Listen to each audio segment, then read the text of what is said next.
கரவைகள் பின் சென்று கானம் சேர்ந்துண்போம்.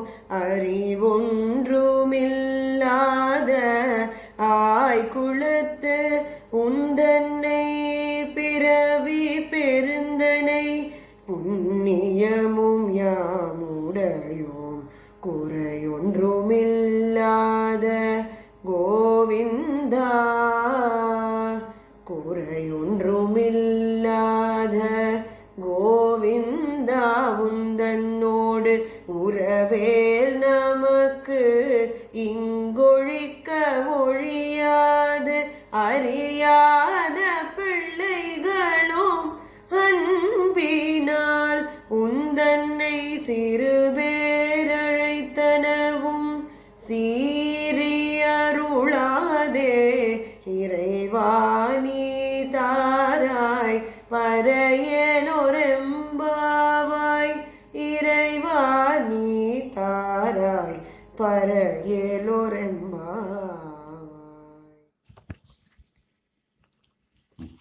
சீதாராம். வணக்கம். ஸ்ரீ ஆண்டாளுடைய திருஆடிப்புறத்து ஜெகத்ததி உதித்தால் வாழியே, திருப்பாவை 30 செப்பினான் வாழியே, பெரியாழ்வார் பெற்றெடுத்த பெண் பிள்ளை வாழியே, பெரும்புதூர் மாமுனைக்கு பின்னானான் வாழியே, 143 உரைத்தால் வாழியே, உயர் அரங்கற்கே கண்ணி உகந்தளித்தால் வாழியே, மறுவாரும் திருவள்ளி வடநாடு வாழியே, வன்புதுவை நகர்கோதை மலர்ப்பதங்கள் வாழியே, கோதை பிறந்த ஊர் கோவிந்தன் வாழ்மோ, சோதி மடிமாடும் தோன்றுமோர் நீதியா நல்ல பத்தர் வாழுமோர், நான்மர்கள் ஓதுமோர் வில்லிப்புத்தூர் வேதக்கோனோ, பாதகங்கத்தீக்கும் பரமடி காட்டும் வேதமனைத்துக்கும் வித்தாகும் கோதை தமிழ் ஐயைந்தும் ஐந்தும் அறியாத மானிடை வையம் சுமப்பது வம்பு. தாயார் ஸ்ரீ ஆண்டாள் அருளிய திருப்பாவில இன்னைக்கு 28வது பாசுரம். கறவைகள் பின் சென்று காணும் சேர்ந்துண்போம். அறிவொன்றும் இல்லாத ஆயர்குலத்து உந்தன்னை பிறவி பெருந்தொனை புண்ணியம் யாமுடையவும் குறைவொன்றும் இல்லாத கோவிந்தா, உந்தன்னோடு உறவே நமக்கு இங்கு ஒழிக்க ஒழியாது. அறியாத பிள்ளைகளோம் அன்பினான் உந்தன்னை சிறுபேர் அழைத்தனவும் சீரி அருளாதே. இறைவா நீ தாராய் பரையேலோர் அம்பாவாய். இந்த பாசுரத்தை ஆரம்பிக்கிறான். இந்த பாசுரத்துல சரணாதி பண்றா தாயாருங்க. ஆண்டா சரணாதி பண்ற பாசு. எப்பவுமே சரணாதி தானே பண்ணி தான் பகவான் அடையணும். சரணாதி சிறந்த உபாயமா இருக்கிறதோடு இந்த இடத்துல இந்த பாசுரத்தை சரணாதியை சொல்றாங்க. பண்ணி கறவைகள் பெண் சென்று, நாங்கள் மாடுகள் பின்னாடி போறவா. ஞானஹீனகா பசுபிஷ் சமானகான்னு சொல்றேன். அறிவு கேட்டுக்கு மாட்டை சொல்ற வழக்கம். ஒருத்தன் மாடுக்கு அறிவு கேடா இருக்கனால ஞானம் வராது. பொதுவாக மனுஷ ஜென்மாவுக்கு தானே அந்த ஞானம்னு ஒரு விவேகம் அது மூலமா ஞானம் வருது. ஆனால் மாடுகள் பின்னாடி போறவா எங்களோட அறிவு கேட்டை பத்தி சொல்லணும் அவசியம் இல்லை. கறவைகள் பின் சென்று காலம்பரை இருந்தால் நாங்கள் மாடு பின்னாடி போவோம். எங்களுக்கு எது குருகுல ஆசை கேட்டா மாடுகள் தான் எங்களுக்கெல்லாம் குரு. எங்களை அதுதான் வழி நடத்தின்னு போகும். கறவைகள் பின் சென்று அதுகளோட பின்னாடி போவோம். கானம் சேர்ந்துண்போம். அங்கே போனால் காட்டுக்கு போனால் என்ன பண்ணுவோம் கேட்டோம், அதோடு சேர்ந்து நாங்களும் சாப்பிடுவோம். அது புல்லெல்லாம் மேயும் பால் கறக்கிறதுக்காக. நாங்கள் அதோட சேர்ந்து நாங்களும் சாப்பிடுவோம். இப்போ என்ன எடுத்தோன்னு கேட்டால் எங்ககிட்ட அந்த அறிவு இல்லை. அவங்க அடையணும் கூடிய ஒரு புத்தி இல்லை, அந்த அறிவு இல்லை. அதனால இங்கே முதல்ல சொல்ற கறவைகள் பின் சென்று கானம் சேர்ந்துண்போம். உடனே கிருஷ்ணன் கேட்குறான், வாஸ்தவம் தான், அறிவில்லைன்னு சொல்றேன். ஆனால் மாடு பின்னாடி போகிறது சொதர்மம், கோரக்ஷணம் உங்களோட தர்மம் தானே. இவாளெல்லாம் வைஷ்யர்கள், இடையர்கள். வைஷ்யர்கள் என்னன்னு கேட்டால் கோ சம்ரக்ஷணம், கோக்குலை காப்பாற்றணும். நீங்கள் கோக்குல மாடு மேய்ச்சி அதுக்கு வேண்டிய தீனிக்காக புல் மேயறதுக்காக நீங்கள் காட்டு காய்ச்சும் போது உங்களோட சொதர்மம் தானே, உங்களோட தர்மம் தானே சொல்லும்போது, நாங்கள் சொதர்மத்துக்காக போகல. மாடுகள்லாம் நல்லா மேய்ஞ்சா நல்லா பால் கறக்கும். பால் கறந்தா எங்களுக்கு நிறைய பால் கிடைக்குமே கூட சுயநலத்தினால போகிறோம், தர்மத்தினால போகல, சுயநலத்தினால போகிறோம். கானம் சேர்ந்துண்போம். அங்கேயும் போய் சாப்பிடுவோம். சரி அங்கே போனால் சரி. காட்டில் போய் தான் வானப்பிரஷ்டாசிரமம் பண்ணுறீங்களா? சரி, குடும்ப வாழ்க்கையில் கொஞ்ச நேரம் இருந்துட்டு உலக வாழ்க்கையில் ஒரு விரக்தியை ஏற்பட்டுட்டு சரீர அபிமானத்தை விட்டுட்டு நேரம் காட்டில் போய் உட்காந்து தபஸ் வருவோம். அதுக்கு தான் வானப்பிரஷ்டாசிரமம் பேர். அது மாதிரி வானப்பிரஷ்டாசிரமமாக போனேலாம் கேட்டால் வானப்பிரஷ்டாசிரமாவும் நாங்கள் போகல. அங்கே போய் சாப்பிடுறதுக்காக போகிறோம், சரீர போஷணத்துக்காக.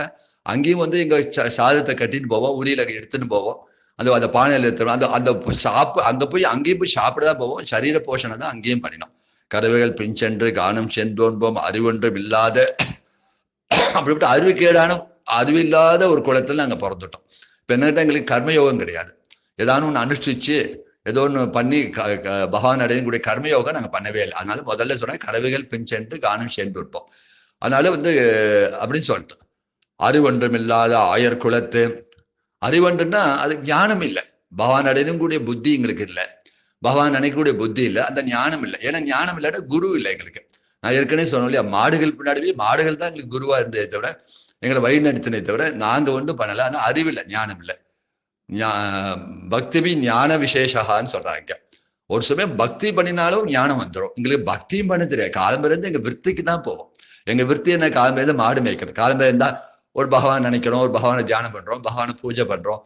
அப்படி ஏதாவது ஒரு விஷயம் உண்டோன்னு கேட்டா ஒன்றும் கிடையாது. பக்திக்கான எந்த ஒரு சாதனையும் கிடையாது, பக்தி அனுபவம் கிடையாது. எங்களுக்கு பகவானை பத்தி நினைப்பும் வராது. காலம்பேருந்தா சட்டும் கிளம்புவோம், உடனே எழுந்து மாடை அவுத்துட்டு காட்டுக்கு போவோம் மேய்க்கிறதுக்கு. அங்க அப்படியான நல்ல சுகமா நாட்டுல இருந்தோமா கேட்டா, சுகமா நாட்டுல இல்லை, காட்டுல போதா எங்க விற்பி. எங்க விற்பி நாட்டுல கிடையாது, எங்களோட பழப்பு நாட்டிலும் கிடையாது, காட்டுல போனாதான் எங்க பழப்பு அப்படின்னு ஆயிடுது. கானம் சென்றுன்போம் அறிவொன்றுமில்லாத ஆயர் குலத்தம். அதுக்கு என்ன காலம் கேட்டா ஞானம் இல்லை. ஞானத்துக்கு அடிப்படை பக்தி. பக்தி பண்ணிட்டே இருந்தா அது ஞானத்துல கொண்டு விட்டுரும். ஆனா பக்தியும் இல்லை, ஞானம் இல்லை. அப்ப முதல்ல கர்மயோகம் இல்லை, பக்தி யோகம் இல்லை, ஞான யோகம் இல்லை. 3 விஷயத்தையும் சொல்லலாம். 3 கிட்ட கிடையாது. 3 பேர் இல்லாதவாறு தான் சரணாதி பண்ணணும். இப்ப பக்தி யோகத்துல போக முடியல, கர்மயோகத்தை போக முடியல, ஞான யோகத்தை போக முடியாதவளுக்கு கடைசியில பிரபத்தியான சரணாதி விதிக்கப்பட்டிருக்கு. ஆனா அதான் நீங்க சொல்ற அறிவொன்றும் இல்லாத அந்த அறிவுக்கேடான குலமாச்சு ஆயர் குலம். ஆனா அறிவுக்கேட ஆயர் குலம் கேட்டா அப்ப ஒண்ணுமில்லை அப்படின்னு சொல்லக்கூட ஒரு விதமான சரணாதி லட்சணம் தான். நான் தர்ம நிஷ்டோமின் ஆத்மவேதி. இங்க ஆளவந்தான் கூடிய மகான் சொன்னார், ஆச்சாரியன் சொன்னார், எங்கள்கிட்ட தர்மம் இல்லை, எனக்கு ஆத்ம ஞானம் இல்லை, எனக்கு பக்தி இல்லைன்னு ஆளவந்தார் சொல்லியிருந்தார். நோம்பு நோட்டிலேன் அப்படின்னு சொன்னார், நுண்ணறிவில்லேன். நோட்டிலேன் நுண்ணறிவில்லைன்னு சொன்னார் சுவாமி நம்மாழ்வார். நான் எந்த நோம்பு நோக்கல, உனக்காக எந்த ஒரு தபஸும் பண்ணல, அந்த மாதிரி ஒரு ஞானம் இல்லை, அந்த மாதிரி ஒரு அப்படின்னு நம்மாழ்வார் சொன்னேன். எப்பவுமே இதுக்கு பேர் நைஷானுஸ்வந்தான்னு பேரு. தன்னை தாழ்த்திக்கிறது. தங்கிட்ட ஏதாவது ஒரு தகுதி இருந்தா கூட அந்த தகுதியை பாராட்டின்னு பகவான் அடையாம, எனக்கு எந்த தகுதி இல்லை, உன்னை விட்டா வேற கதியிலேன்னு சொல்றது சரணாதி லட்சணமா இருக்கு தோண்டு. ஒரு கால் சுவாமி நம்மாழ்வார் போலோ சுவாமி ஆளவந்தார் போலியோ இவா பேசுறாளோ, தன்னை தாழ்த்தி பேசிக்கிறாளோ, இந்த கார்பண்யம் ஒரு 6 வித சரணாதி லட்சணத்துல கார்பண்யம் ஒரு லட்சணம் இருக்கு. கார்பண்யம்னா நம்மளை தாழ்த்தி சொல்லிக்கிறது, நம்மகிட்ட ஒண்ணுமில்லைன்னு அறிவிக்கிறது தான் அந்த கார்பண்யம் கூட தோஷம். நம்மளோட குறைகளை சொல்றது. அது போல இங்க அந்த விபீஷன் சொன்னான், விபீஷன் குறை சொல்லும்போது நான் ராவணன் சகோதரனா பிறந்ததே குறை அப்படின்னு சொன்னான். அது போல இங்க தன்னை தாழ்த்தின்னு தன் குறைய சொல்றாளோ, நைஷானுசந்தானம் பண்றாளும் கேட்டா அவ சொல்றா அந்த மாதிரி அறிவு உள்ளவா இல்லை, அவெல்லாம் ஞானிகள் அறிவுள்ளவா, அதனால அப்படி தன்னை சொல்லியிருந்தா. உண்மையில அவட்ட தகுதி இருந்து கூட தகுதி இல்லைன்னு சொல்லியிருந்தா. எங்களுக்கு நிஜமாவே அறிவில்லை, அறிவு ஒன்றும் இல்லாத ஆயர்குலம். ஏன்னா இங்க அறிவை இங்க நீ தேடவே முடியாது. நாங்க பிறந்தது ஆயர்குலம்னா நாங்க அப்படி நல்ல ஒரு நல்ல பகவான ஆராதிக்கிற குடும்பத்துல நாங்க பிறக்கல. நாங்க என்ன குடும்பத்துல பிறந்திருக்கோம், ஆயர்குலம். எங்களுக்கு மாடு மேய்க்க தான் தெரியும், வேற ஒண்ணும் தெரியாது. மாடுகளை பத்தி தான் சிந்திக்க தெரியும், வேற எதுவும் சிந்திக்க தெரியாது. அப்ப இப்ப ஆயர்குலத்துல பிறந்து எங்களுக்கு தேடலாம். அப்ப நாங்க இப்ப என்ன அர்த்தம் கேட்டா, முதல்ல ஒண்ணுமில்லைன்னு சொன்னா, அப்புறம் நாங்க இப்படி பண்ணலன்னு சொன்னா முன்னுக்கு பின்னும் நாங்க புறம்பா பேசுறத வச்சு நீ எங்களோட அறிவு கேட்ட நீ தெரிஞ்சுக்க வேண்டாமா, இது விவகத பாஷணம் சொல்றா. முன்னுக்கு பின்னா ஒண்ணுமில்லைன்னு சொன்னோன்னே உடனே கிருஷ்ணன் என்ன நினைச்சா, ஒண்ணுமில்லாட்டா கூட இவ தன்னை தாழ்த்தி சொல்லிக்கிறா, தன் தகுதியை பாராட்டிக்கல, அதனால சரணாதிக்கு அவளோட லட்சணம் வாட்டை இருக்குன்னு சொன்னா, சரணாதி லட்சணம் இல்லை, அது அறிவு கேட்டுனாலும் நாங்க பேச. அப்ப முன்னுக்கு பின்னு நாங்க புறம்பா பேசிட்டோண்டே எங்களோட அறிவு கேட்டு உனக்கு தெரிய வேண்டாமா சொல்லி அறிவென்றும் இல்லாத ஆயர்கொழுத்து. அப்போ ஒண்ணுமே இல்லைன்னா எப்படி என்ன அடைய முடியும்? ஒன்றும் பக்தியும் பண்ணலை, ஞானம் இல்லை, வைராக்கியம் இல்லை, கர்மயோகம் பண்ணலை, கர்மா கூட நீங்க ஈஸ்வரார்ப்பணமா பண்ணலை, பலனை எதிர்பார்க்காம பற்று இல்லாம பண்ணலை. அப்ப எப்படிதான் என்ன அடைய முடியும் அப்படின்னு கேட்டா, இது ஒண்ணுமே பண்ணாட்டே எப்படி என்ன முடியும்? உந்தன்னை பிறவி பெருந்தொன்னை புண்ணியமியாவடியும். ஒண்ணுமே பண்ணலேன்னு சொன்னோமே தவிர ஆனா புண்ணியம் செஞ்சிருக்கோம்னு சொல்லிட்டாங்க. உந்தன்னை பிறவி பெருந்தொன்னை புண்ணியமியாவடியும். என்ன புண்ணியம் கேட்டா, நீயே எங்க குலத்துல பிறந்திருக்கே, எங்களோட சஜாத்தினா எங்களோட ஒரு இடையனா பிறந்திருக்க இல்லையா? அது ஒரு ஆச்சரியம் இல்லையா? அப்ப நீங்க அப்படிப்பட்ட ஞானிகள் மத்தியிலோ அப்படி பக்த குடும்பத்திலோ நீ பிறக்காம நாங்க இருக்கிற இடத்துல நீ அவதாரம் பண்ணிருக்கலையே, அதுதான் நாங்க பண்ண. உந்தன்னை பிறவி போன நீ உன்னோட பிறவியை நாங்க அனுபவிக்க முடியாது, நீ எங்க மத்தியில பிறந்திருக்கே. அப்பே புட்ட புண்ணியம் யாமுடையோம். கிருஷ்ணம் தர்மம் சனாதனம், ராமோ தர்மவான் விக்கிரகா. எங்க தர்மம் இருக்கோ அங்க பகவான் அவதாரம் பண்ணுவாராம். கிருஷ்ணம் தர்ம சனாதனம். அப்ப அந்த புண்ணியத்துக்கே சோறு போட்டு வளர்த்துருக்கோம். எது புண்ணியம்னா கேட்டா, கிருஷ்ணனுக்கே சோறு போட்டாங்க. கிருஷ்ணனுக்கு வெண்ணெய் கொடுக்கறதுக்காக தான் நாங்க மாடு மேய்க்கிறோம். நிறைய வெண்ணெய் பால்லாம் சாப்பிட்றான். அந்த கிருஷ்ணனுக்கே ஷோர் போடுற கிருஷ்ணனுக்கு அந்த புண்ணியத்துக்கே ஷோர் போட்டு வளர்க்கக்கூடிய குலத்துல பிறந்திருக்கோம். பிறவி பெருந்துணை புண்ணிய மாணவியோடம் எங்களுக்கு வேணா குறைய சொன்னா உனக்கு குறை உண்டா? அப்ப என்னட்டா நீ எங்க மத்தியில பிறந்த அந்த புண்ணியத்தை நாங்க அடைஞ்சிருக்கோமே, அந்த புண்ணியம் யாருக்கும் கிடைக்குமா? ஏதோ பூர்வ ஜென்ம சுகிருத்தம். ஏன்னா ஏற்கனவே கிருஷ்ணன் கேட்கிறான், அப்படி ஒரு காலம் நீங்க ஆயிரக்குளத்துல பிறந்தா கூட ஜென்மாந்திர சுகிருத்தம் சில பேருக்கு உண்டு. விதுரருக்கு இருந்தது இல்லையா? விதுரர் பிறக்கும் போதே ஞானியா பிறந்தார். அவர் ஒரு தாசிக்கு குழந்தையா பிறந்தாலும் கூட அவருக்கு பிறக்கும் போதே அந்த ஞானம் ஜென்மாந்திர சுகிருதனால அந்த ஞானத்தால கிருஷ்ணனை உணர்ந்தவர். அது மாதிரி வித்துராதிகள் போல நீங்க இருக்கலாம் கேட்டா, அது மாதிரி வித்துராதி போல நாங்க இல்லை. ஆனா நாங்க இருக்கிற இடத்துல நீ மெனக்கெட்டு நீ பிறந்து எங்களை சஜாத்தினா நீனு ஒரு இடையனா எங்களோட பழகி ஒரு நினைப்பை கொடுத்து இப்ப நாங்க என்ன உனக்கே நாங்க ஷோர் போட்டு வளர்க்குறோம் அப்படின்னு சொல்லி புண்ணியத்துக்கே ஷோர் போட்டு வளர்க்கக்கூடிய குலத்துல நாங்க இருக்கோம் சொல்லி அப்பேற்பட்ட புண்ணியத்தை நாங்க அடைஞ்சிருக்கோம் சொல்றார். எப்பவுமே குறைவன்றும் இல்லாத கோவிந்தா. அப்ப உடனே சொல்றா, உடனே ஒரு சமயம் குறையும் சொல்லிக்கிறா, புண்ணியம் பண்ணிக்கிறேன்னு சொல்லும் போது இவ ஆச்சரியப்படுறா. கிருஷ்ணன் மாத்தி மாத்தி பேசுறாளுன்னு கேட்டேன். அப்ப சொல்றா, எங்களுக்கு எப்பவுமே குறை உண்டு, எங்களுக்கு எப்படி பேசணும் கூட தெரியாது. ஆனா உனக்கு எந்த குறையும் இல்லையே, குறை வேண்டும் இல்லாத கோவிந்தா. எங்களுக்கு வேணா எங்களை குறைய சொல்லிட்டோம், குற்றத்தை சொல்லிட்டோம். உனக்கு எந்த குறையும் கிடையாது, குறையே இல்லாதவனாச்சு. பூர்ண வஸ்து, பரிபூர்ண வஸ்துக்கு ஏது குறை? ஏதாவது குறைன்னா ஏதாவது ஒண்ணு பூர்த்தி இல்லாம இருந்தா தானே குறை. ஏதோ ஒண்ணு பூர்ணமா ஒண்ணு இல்லை, அதனால குறை. இங்க அப்படி இல்லை, எல்லாமே உள்ள சர்வசக்தனா, சர்வசுவாமியா, சர்வ அந்தரியாமியா, சர்வ நியாமகனா இருக்கக்கூடிய உனக்கு எந்த குறை கிடையாது. குறை வேண்டும் இல்லாத கோவிந்தா. அப்ப கேட்டா, உனக்கு எங்களுக்கு வேணா இங்க குற்றத்தை சொல்லியிருந்தோம்னா உங்ககிட்ட எந்த குறையும் இல்லை, குற்றம் இல்லை. ஏன் கேட்டா, இதுக்கு இம்மேட்டை இல்ல இப்பள்ளத்தை அம்மேடு நிரப்ப போறாதோன்னு இங்க வியாக்கியானம் பெரிவாச்சம். நாங்க ரொம்ப அடி பள்ளத்துல இருக்கோம். இப்பள்ளத்தை மேடு நிரப்ப போறாத. இப்ப பள்ளத்தை எப்படி நிரப்ப முடியும்? சமமா ஆகும்னா மேட்டை வெட்டி விட்டா அப்புறம் மேடும் பள்ளமும் ஒன்னா போயிடும். நாங்க பள்ளத்துல இருக்கோம், நீ மேட்டுல இருக்க. பாதாளத்துக்கு அந்த பர்வதம் நேராகாதவும் சொல்றான். நாங்க பாதாளம் தான், நீ பர்வதம் தான், மலை தான், இருந்தாலும் நேராகாதங்கடா. நீ குற்றம் இல்லாதவன், நாங்க குறைவுள்ளவா. ரெண்டு பேர் நீ குறையில்லாதவன், நான் குறைவுள்ளவன். இந்த எங்க குறைய நீ போக்கலாமே. குறை உள்ளவாளோட குறை நிறைஞ்சவா போக்கலாம். எப்பவுமே மேல்பட்டவா கீழ்பட்டவாளை திருத்தி சரி பண்ணலாம். அது மாதிரி நீங்க எங்களுக்கு வேணா குறை சொன்னமே, உங்களுக்கு குறைவே இல்லை. குறை ஒன்றும் இல்லாத கோவிந்தா. இந்த கோவிந்தாங்கிற இடத்துல 3 இடத்துல சொல்றான். போன பாஷையிலும் கூடாரவிலும் ஸ்ரீ கோவிந்தா சொல்றான். அப்ப என்ன, மாடுல மேய்க்கிறவன் அர்த்தம். அந்த இடத்துல என்ன அர்த்தம் கேட்டா, மாடுகளுக்கு ஒண்ணு அடையணும், அடையக்கூடாது கூட எந்த 2 எண்ணமும் இல்லாம இருக்கிற மாடுகளையும் மேய்க்கிறவன், ரட்சிக்கிறவன் அங்க அர்த்தம். இங்க கோவிந்தான்னு கூடிய அர்த்தம்னா, கோக்களுக்கெல்லாம் விந்தன்னா கோக்களுக்கெல்லாம் கெதியா இருக்கிறவன், அடைக்கலமா இருக்கிறவன், புகலிடமா இருக்கிறவன், கோக்களுக்கெல்லாம் ஆசிரியமா இருக்கிறவன். அப்படின்னா கோன்னு சொன்னா வெறும் பசுமாட்டை விட்டு இங்க ஆண்டா சொல்ல. நம்ம வேதம் என்ன சொல்லுங்கட்டா, கோன்னு சொன்னாலே நம்ம எல்லாருமே பசுக்கள் தான். அவன் பசுபதி. ஏன் கேட்டா, நம்ம எல்லாருக்குமே ஞானம் வர மட்டும் நம்ம பசுக்கள் தானே. என்னைக்கு நம்மளுக்கு ஞானம் உதிக்கிறதோ, என்னைக்கு ஞானம் வருதோ, நம்மளுக்கு என்னைக்கு ஞானத்தை சம்பாதிச்சுக்கிறோமோ அன்னைக்குதான் நம்ம பொதுவா மனுஷனாலே விவேகம் வேணும். அப்ப மனுஷனுக்கே விவேகம் இல்லைன்னா, ஞானம் இல்லைன்னா அவன் பசுக்கு சமானம் தான். ஆனா வெறும் பசுக்களை மட்டும் சொல்ல, உலகத்துல அத்தனை ஜீவராசிகளுக்கும் அந்த எந்தெந்த ஜீவராசிகளுக்கு ஞானம் இல்லையோ அதெல்லாம் பசுக்கு தான் சமானம். அந்த பசு ஞானம் இல்லாட்டாலும் கூட அந்த ஜீவராசிகளை பகவான் ஜீவராசிக்கு ஆசிரியமா புகலிடமா இருந்து ரட்சிக்கிறான். அதனால இந்த இடத்துல ரொம்ப முக்கியமான அர்த்தம் கோவிந்தா கூட அர்த்தம். அவன் பெருமையை சொல்லக்கூடாது. அப்ப ஞானத்தினால்தான் அவனை உணர முடியுமா, ஞானத்தினால்தான் அவனை அடைய முடியும். ஒரு காலம் ஞானம் இல்லாட்டா கூட, உணராட்டா கூட, ஞானத்தான் உணராட்டா கூட அதுக்காக அவன் கைவிடாம வாத்சல்யத்தினால நம்மளுக்கு ஆசிரியமா இருந்து நம்மளை ரட்சிக்கக்கூடிய. அதனாலதான் அவன் மெனக்கெட்டு இந்த இடர்குலத்துல பிறந்து, ஞானம் இல்லாத இந்த இடர்குலத்துல பிறந்து அவளுக்கு தன் நினைப்பை கொடுத்து அவளை மேல கொண்டு போயிடுறான் இல்லையா. அதனால குறைவென்று இல்லாத கோவிந்தா அப்படின்னு இந்த பாசுரம். இந்த இடத்துல விளையாட்டா இன்னொரு ரசமான ஒரு வைபம் சொல்ல இருக்கு. ராமாவதத்துல 3 குறை இருந்ததாலும் கிருஷ்ணாவதத்துல அந்த குறை தீர்ந்தாலும் சொல்ல ஒரு ரசமான அனுபவம். அப்படி ராமாவதத்தில் குறைன்னு சொல்லக்கூடாது. இந்த ஒரு ரசமான ராமாவதத்துல என்ன குறைன்னு கேட்டா, ராமாயணம் முழுக்க ஸ்ரீ வால்மீகி எழுதினா என்ன பண்ணா, சீதாயம் சரித்த மகத்துன்னு சொல்லிட்டேன். இது சீத்தையோட மகத்துவத்தை சொல்லக்கூடிய சரித்திரமும் ஒரு பேரை வச்சாராம் முதல்ல. அப்புறம் சீதா அதை வேண்டாம்னு சொல்லி ராமாயணம் பேரை வச்சா.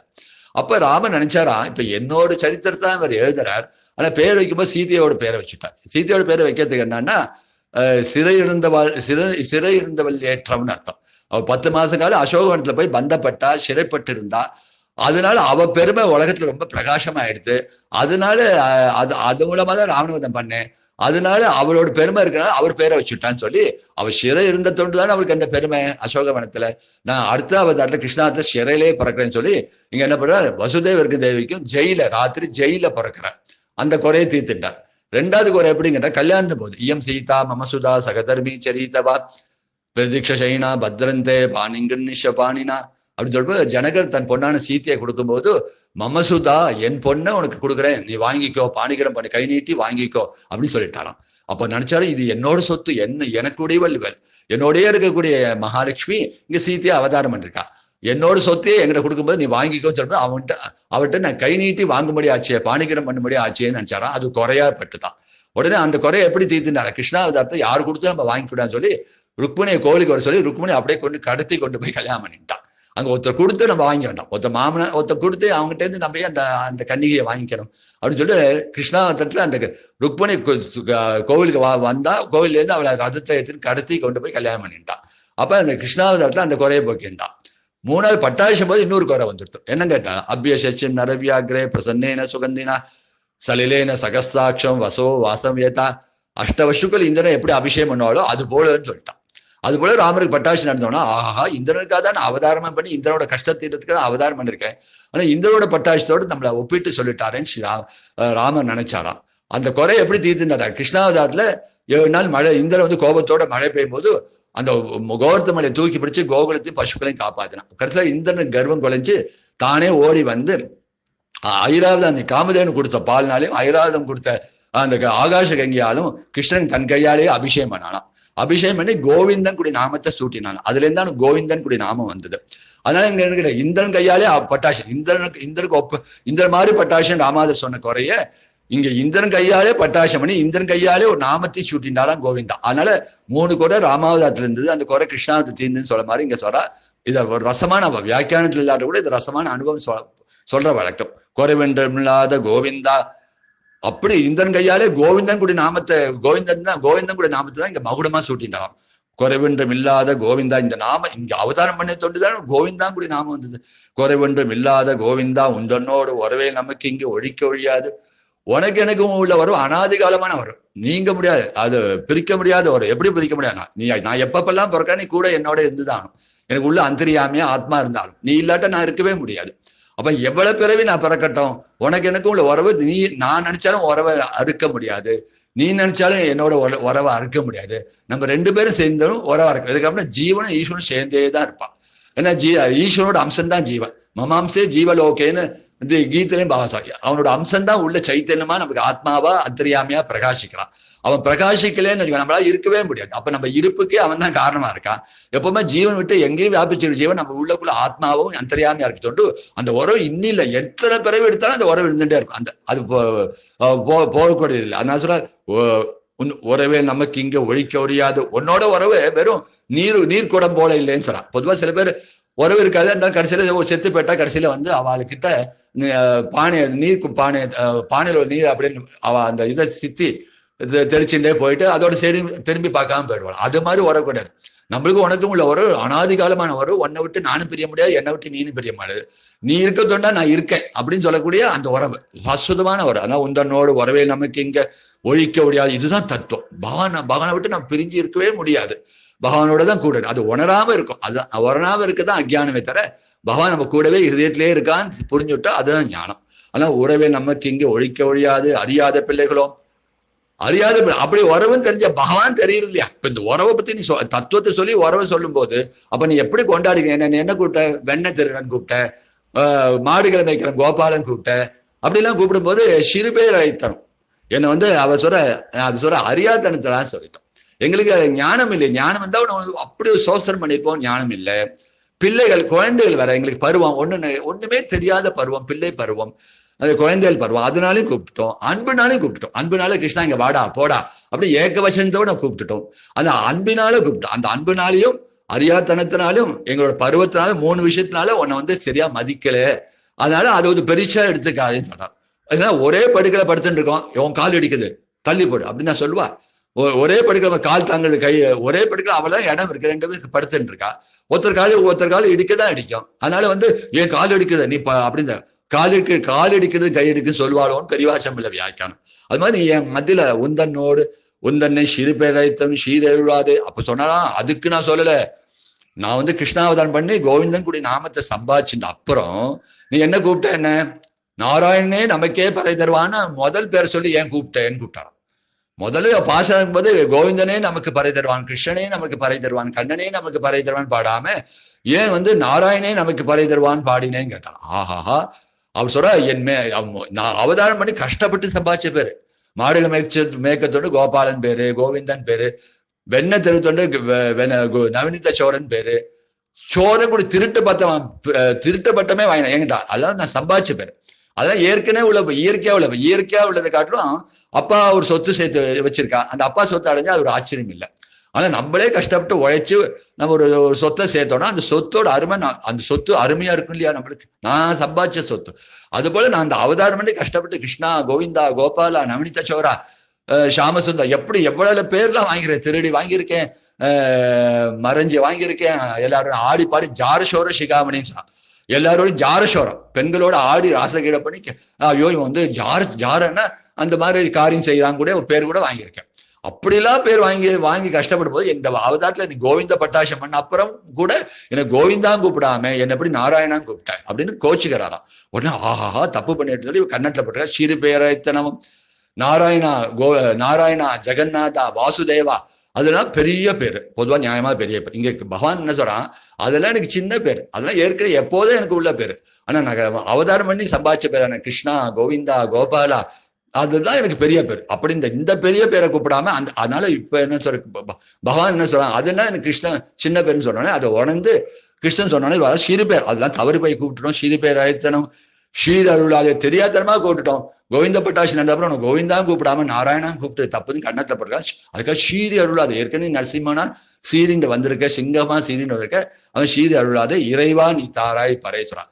இறைவானா என்ன அர்த்தம்னா நீ தான் எங்களுக்கு இறைன்னு அர்த்தம். இறைன்னா நம்மளோட லட்சியம். அப்பனா நம்ம அவனோட சொத்து, அவன் உடையவன், நம்ம உடைமை. இந்த பாவம் தான் இருக்கணுமா. பொதுவா ஒரு பாத்திரத்தை கணத்துல போட்டுட்டோம். இந்த பாத்திரத்தை போட்ட பாத்திரத்தை எப்படி எடுக்க முடியும்? அதுக்கு என்ன பண்ணணும்னா ஒரு பாதாள கரண்டி வச்சோ ஒரு கயிறை கட்டியோ எடுக்கணும். அது போல நம்ம இந்த சம்சாரத்துல விழுந்துட்டோம். அதை பார்க்க போனா பகவானோட சொத்து, நம்ம பகவானோட சொத்து, பகவானோட உடைமை. நம்ம சம்சாரத்துல விழுந்துட்டோம், கணத்துல விழுந்துட்டோம். அப்ப அவனா என்ன பண்ண, பகவானா பார்த்து என்ன பண்ண, ஒரு பாதாள கரண்டியோ ஒரு கயிறு கொடுத்தோ ஒரு பக்தினாலோ ஞானத்தினாலோ நம்மளை கட்டி நம்மளை மேல எடுக்கணுமா. அப்போ உடமையான என்ன நீ தானே ஆட்கொள்ளணும். நீ உடையவன், எங்களுக்கு உடையவன். நீ சொத்து, உன்னோட சொத்துக்கு உரியவன் நீ, எஜமான நீ, சொத்துன்னா. அப்ப ஒரு பொருளை கீழே போட்டா, ஒரு பூவை கீழே போட்டா பூ தானா எழுந்திருக்குமா? போட்டு அந்த பூவை எடுத்து தூக்கணும். அது மாதிரி நீ தான் எங்களை ஆட்கொள்ளணும், தூக்கணும் சொல்லி இங்க என் கையில ஞானம் பக்தி ஒன்றும் கிடையாது. நாங்க ஒரு ஜடமா இருப்போம். ஆனா நீ பார்த்து எங்களுக்கு அந்த ஞான பக்தியை கொடுத்து, கிருபை பண்ணி ஞான பக்தியை கொடுத்து உன்னோட சேர்த்துக்கணும்னு சொல்லி இதுதான் பூர்ண சரணாகதி. தங்கிட்ட எதுவும் இல்லை, நீ பார்த்து செய், ஓன் இஷ்டம், ஓன் சங்கல்பம். எங்களுக்குன்னு எந்த சங்கல்பம் கிடையாது, எந்த திட்டம் கிடையாது. நீயா பார்த்து எங்களை ஆட்கொள்ளும், உன் கிருப்பையால எங்களை சேர்த்துக்கணும். எங்க முயற்சினா எங்களுக்கு அடைய முடியாது, உன் கிருப்பையால தான் உன்னை அடையணும் கூடிய அந்த தத்துவத்தை தான் சரணாகதத்தை கடைசியிலே சொல்றா. இறைவா நீ தாராய், நீ உடையவன், நான் உடைமை. அப்போ உடைமை உடையவன் காப்பாற்றணும் இல்லையா. இறைவா நீ தாராய், நீயா பார்த்து எங்களை பறைத்தா, கைங்கரித்த தான் கேட்க, நீ தாராய் பறையேலோரம் பாவாயின் அழகான அந்த சரணாகதியை தங்கிட்ட எந்த கைமுதலும் இல்லை, பகவான் கிருப்பை தவிர. அப்போவுமே நம்மகிட்ட ஒரு காலத்துக்கு தகுதி இருந்தால் கூட அந்த தகுதியை பாராட்டாம பகவானே அந்த தகுதியை வச்சா நம்ம அடைய முடியும். அப்போ பகவானோட கிருப்பை யாருக்கு இருக்கோ அவன் தான் அடைய முடியும். உன் கிருப்பையால உன் திருவடி அடையணும். அந்த கிருப்பை நீ பண்ணணும். அந்த கிருப்பை தான் இங்க சொல்றா, பறை தாராய், இறைவா நீ தாராய் பறையலோ ரம்பாவாயின்னு அழகா அணிவிக்கிற ஆண்டாள் தாயார். இது அணிவிக்கிற பாக்கியம் சுவாமி ஸ்ரீ ஆண்டாள் கிருப்பையாலே கிடைச்சது, சீதாராமன் கிருப்பையாலே கிடைச்சது. குருநாத அனுகிரகம், ஸ்ரீ ராமார்ப்பணம்.